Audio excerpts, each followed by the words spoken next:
Disclaimer. No animals were harmed in the making of this video.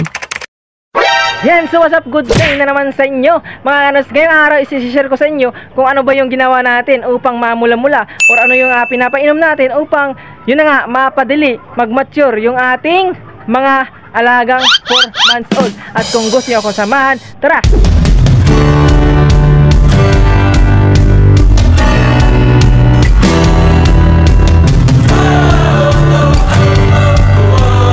At bago ang lahat, update muna tayo sa nag-iitlog natin na pulit dito mga kanogis, kasi merong nag-comment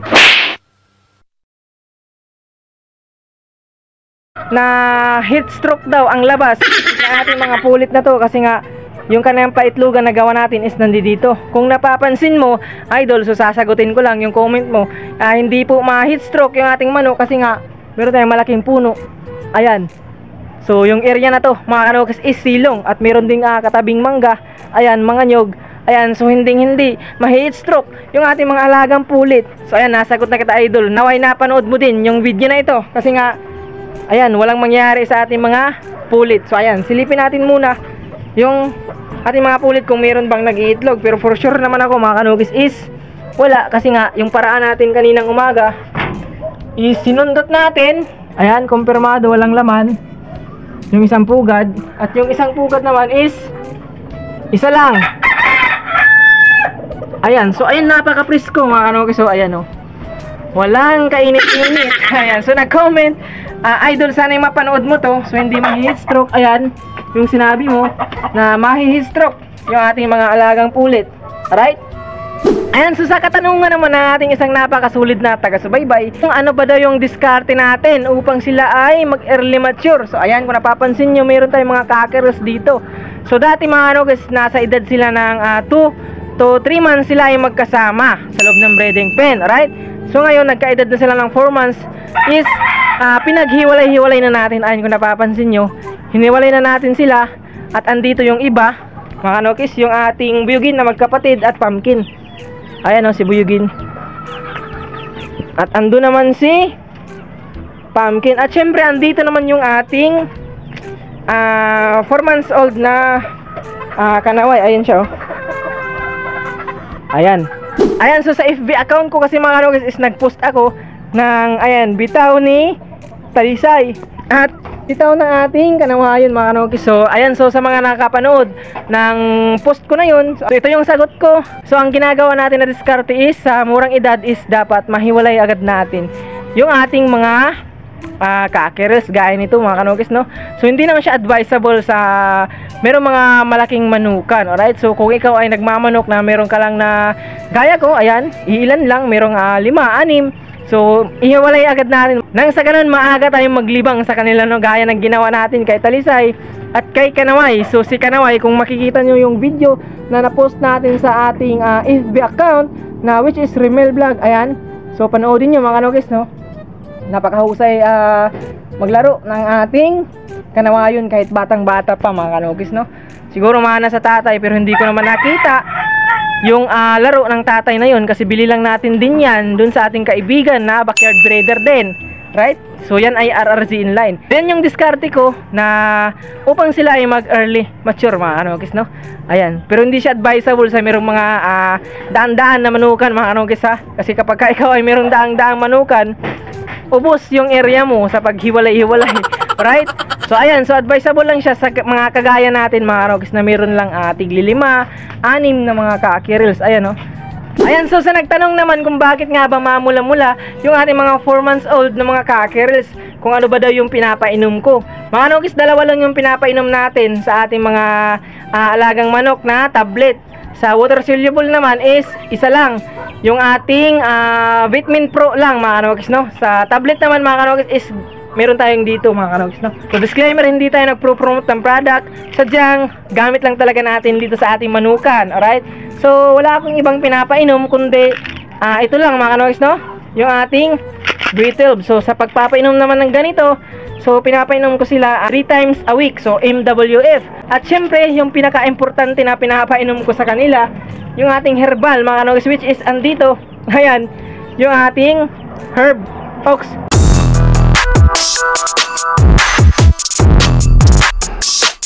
So ito yung tumutulong sa kanila siguro mga kanokis, no, sa pagpapapula ng muka, pagpapaganda ng balahibo, nagpapakintab ng balahibo.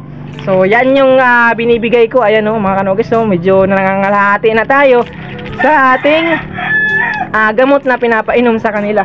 At kung napapansin nyo, andito si Buyugin, andun yung kanyang kapatid, at syempre yung mga kakirels natin na andun yung dalawa. Sila magkapatid naman yun sila. So sa dito naman magkapatid naman tong dalawa. So sa batch na magkapatid, meron tayong 4 na talisay dyan. Kaso nga lang yung 3 binigay lang natin. Hindi totoo yan. Bola lang yan. Siyempre meron tayong tira na 2, hiraw tsaka talisay. Ayan. So yung tatay nila si Buyugin, kung napapansin nyo, yung nadali kasi nga nakawala na isang lalaki. So sila ay dalawa ay nagsalpukan, kaya nangyari nadali si Buyugin. Ayan, so sa pagdating naman sa patoka na binibigay ko sa aking mga 4 months old is ganito pa rin yung ating bago na binibigay, no? So andito yung patoka na bigay ko pa rin sa kanila. Ayan, no? Itong patoka na mga kalos is napakamura lang. So ayan, GMP3 na hinaluan natin ng concentrate tsaka crack corn. So ito yung, ayan, yung bago natin na binibigay sa kanila na tipid tips mga kanokis. At syempre dahil hapon na, so papakainin na natin mga kanokis, no? So simplehan natin, una-unahin natin dito kay Buyugin. So ganun lang mga kanokis. So ayan, isang takal at dinagdagan natin ng kaunti. Ayan, so sa takala naman mga kanokis is sa vitamina lang to ng B12, yung pula na bilog. Ayan, ayan, no? Yung multivitamins. So dito naman kay Pumpkin, dito si Pumpkin mga kanokis, oh. Yan, so ganito lang kadali yung pag-aalaga natin ng manok mga kanokis, no? So nilalagay natin dito, diretso na, ayan, diretso na shoot yung patoka na binibigay natin. Po natin yung, so dito naman sa ayan na grupo, tapon lang natin ng ganyan dito. Ayan,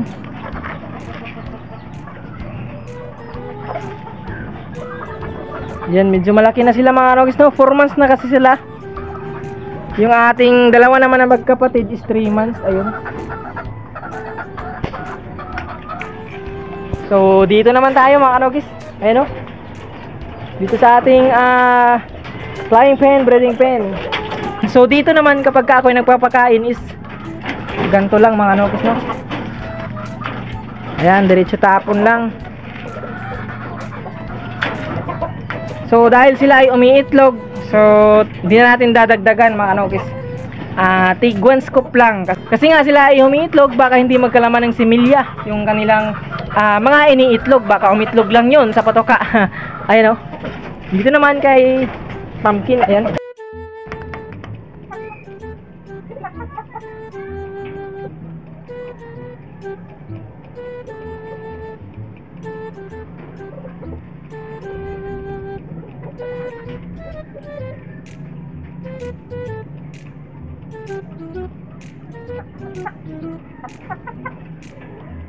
So dito naman tayo mga kanokis kay Kanaway.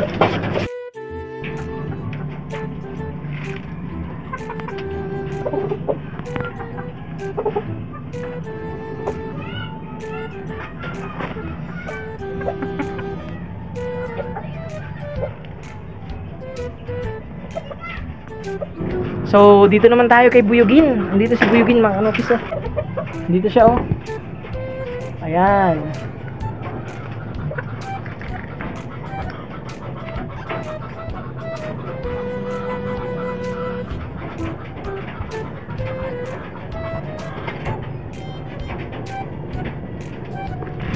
Yan, so dito naman tayo kay yung nanay ng ating mga puti na mga pasisyo, si White Dome. Yan, lugon siya ngayon mga kanokis, lugon. So August, September, siguro by October na natin to magagamit. Dito naman yung ating SBR na ipapartner natin kay Buyugin.